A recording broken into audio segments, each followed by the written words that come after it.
मैं तो ये कहूँगा कि ये भारत के इतिहास में एक बहुत ही बड़ा कदम है। ये इतना बड़ा कदम है कि भारत को जब राम मंदिर प्राण प्रतिष्ठा इनॉग्रेशन सेरेमनी हो चुकी और राम मंदिर को पब्लिक के लिए खोल दिया गया। स्केल पे हैं, इसको स्टडी करने की जरूरत है दैट हाउ देयर इज, मैं तो इसको कहता हूँ rebirth of the India in 10 year. सभी संत एवं ऋषिगण, सभी राम भक्त, आप सबको प्रणाम।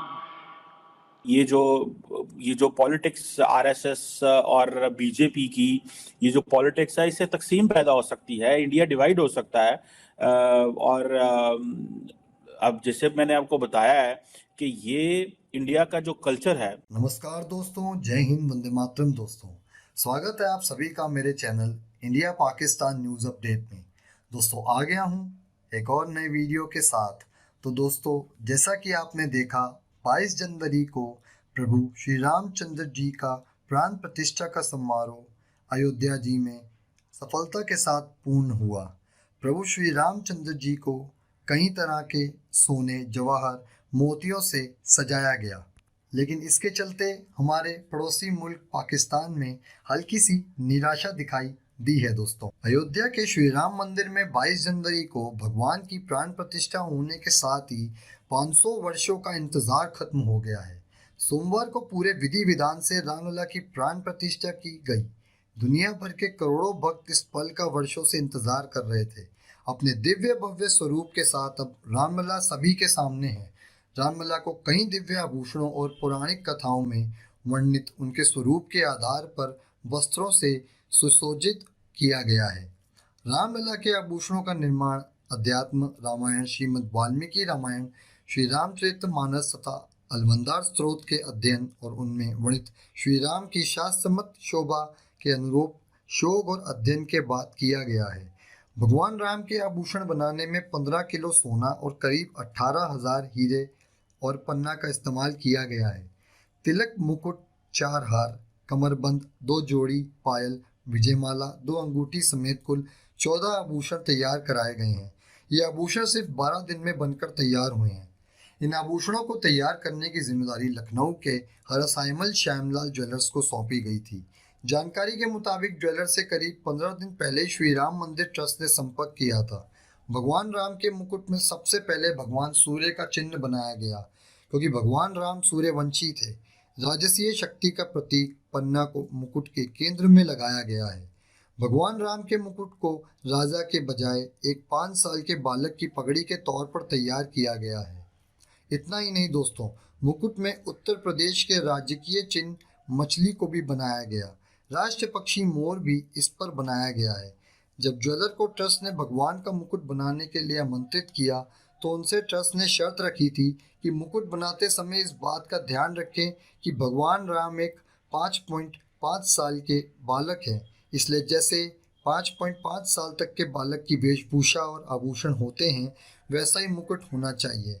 तो दोस्तों, इन सारी सजावटों से जितनी खुशी भारत को है, उससे कहीं ज़्यादा निराशी पाकिस्तान को है। पाकिस्तानी खुश तो हैं, पर दोस्तों बाहर से खुश, अंदर से निराशा खुशी नहीं होती। दोस्तों, चलिए आगे वीडियो को देखते हैं, क्या रिएक्शन होता है आगे पाकिस्तानी मीडिया का इसके ऊपर। दोस्तों, वीडियो अच्छा लगा हो तो वीडियो को लाइक कर दीजिएगा, चैनल को सब्सक्राइब कर दीजिएगा, बेल आइकन प्रेस कर लीजिएगा, ताकि आपको फ्रेश अपडेट्स मिलते रहें। दोस्तों, इस वीडियो से जुड़ी आप मुझे अगर कोई भी अपनी राय देना चाहते हैं तो आप मुझे नीचे कमेंट सेक्शन में ज़रूर बताइए। दोस्तों, जय हिंद, वंदे मातरम। दोस्तों, मिलता हूँ बहुत जल्द एक नए वीडियो के साथ। जय श्री राम, धन्यवाद। राम मंदिर प्राण प्रतिष्ठा इनॉग्रेशन सेरेमनी हो चुकी और राम मंदिर को पब्लिक के लिए खोल दिया गया। आज के दिन का ये बड़ा इवेंट, जिसकी गूंज पूरी दुनिया में सुनाई दी, इसको लाइव टेलीकास्ट किया गया पूरी दुनिया के लिए। और उसमें हमने देखा कि राम मंदिर के इफ्तिताह के मौके पर भारत के वजीर आजम नरेंद्र मोदी साहब वहां पर रिचुअल्स अदा करते हुए नजर आए। और यही नहीं, बल्कि इंडिया भर की बिग पर्सनालिटीज वहां पर पहुंची।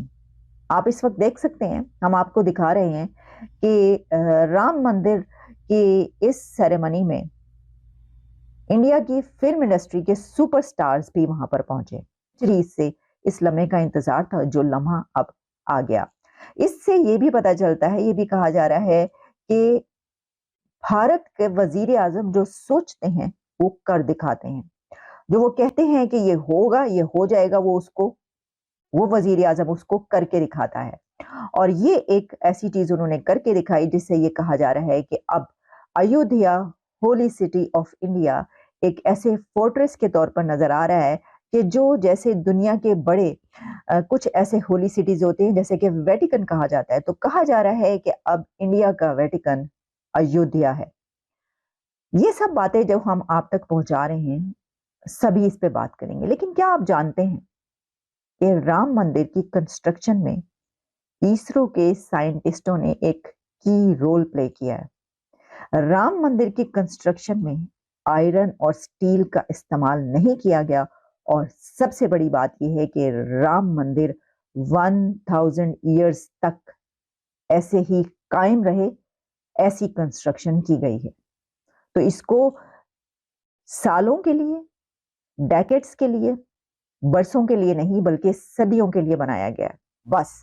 तो इसका यकीनी तौर पर बेनिफिट जो है वो इलेक्शन है आगे उनको यकीनी तौर पर मिलेगा। देखें, सिर्फ यही नहीं कि ये, बल्कि मैं देख रही थी कि एक वो तमिलनाडु पहुंचे या शायद अयोध्या, जब वो पहुंचे हैं तो जिस तरीके से सड़क के दोनों तरफ खड़े होकर लोगों ने उनके ऊपर फूलों की बारिश की है, फूल निछावर किए हैं और उनका इस्तकबाल किया है, तो वो तो अपनी मिसाल आप एक ऐसी चीज नजर आई है। और वो मोदी साहब सिर्फ बस यूं करके जा रहे हैं, खड़े हैं और कुछ भी, और इंतहाई वो डाउन टू अर्थ हम्बल तरीके से, और लोग उनके ऊपर अपनी जानें निछावर कर रहे हैं।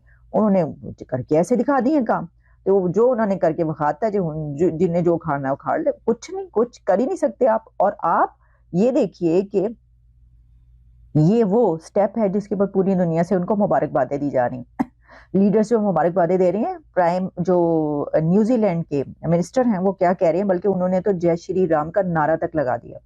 David Seymour, I'm the leader of the ACT Party in New Zealand. I'm also the Minister for Regulation in the New Zealand government and the Member of Parliament for Epsom. I'm very pleased to be here today. Jai Shri Ram to the entire Bharat, and what a wonderful celebration of a monument that will last 1,000 years. ये यहाँ पर कायम किया गया इसको, यानी 1000 years के इस इमारत को, इस बिल्डिंग को, जो दुनिया के हालात के थपेड़े हैं वो इसका कुछ नहीं बिगाड़ सकेंगे। सर्दी हो, गर्मी हो, धूप और सूरज की, बारिश, तूफान, सैलाब, इसका कुछ नहीं बिगाड़ सकेंगे। इसकी वजह ये है कि ये इस तरीके से कंस्ट्रक्शन की गई है कि 1000 ईयर्स तक जो है इसके ऊपर इसका कोई असर नहीं पड़ेगा।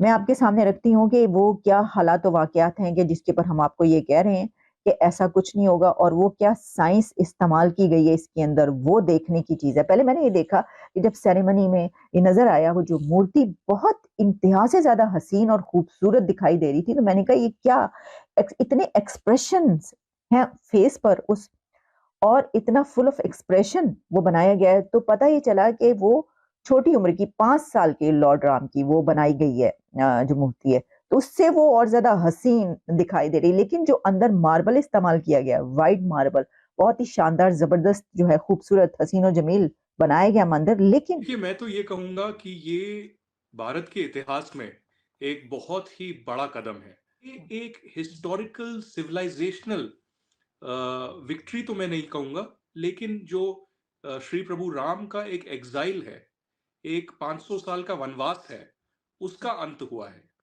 तो मुझे ये लगता है कि लाखों हिंदुओं की श्रद्धा का ये मुद्दा रहा कई सालों तक, और कई सालों से हिंदुओं को ऐसा भी लगा कि शायद ये दुनिया इसको बुला दे, लीगल सिस्टम इसको बुला दे, और जो पॉलिटिशियन भी हैं इसको बुला दे, और हमको न्याय मिले ही नहीं।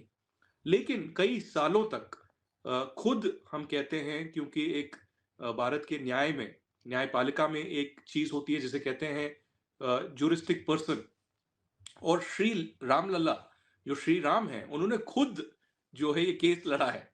तो उनके रिप्रेजेंटेटिव वीएचपी और बाकी हिंदू ऑर्गेनाइजेशंस हो सकती हैं, लेकिन श्री राम ने खुद ये लड़ा है और खुद न्याय जो है उनको मिला है। तो तैयारियां तो बहुत ज्यादा हो रही हैं यहाँ पर। प्रधानमंत्री मोदी का भी आपने भाषण सुना होगा। लाखों श्रद्धालु और जो हिंदू भक्त हैं वो दुनिया भर से अयोध्या पहुंच रहे हैं। अपने प्यारे भारत को सपोर्ट करने के लिए सब्सक्राइब बटन जरूर दबाएं। जय हिंद, वंदे मातरम।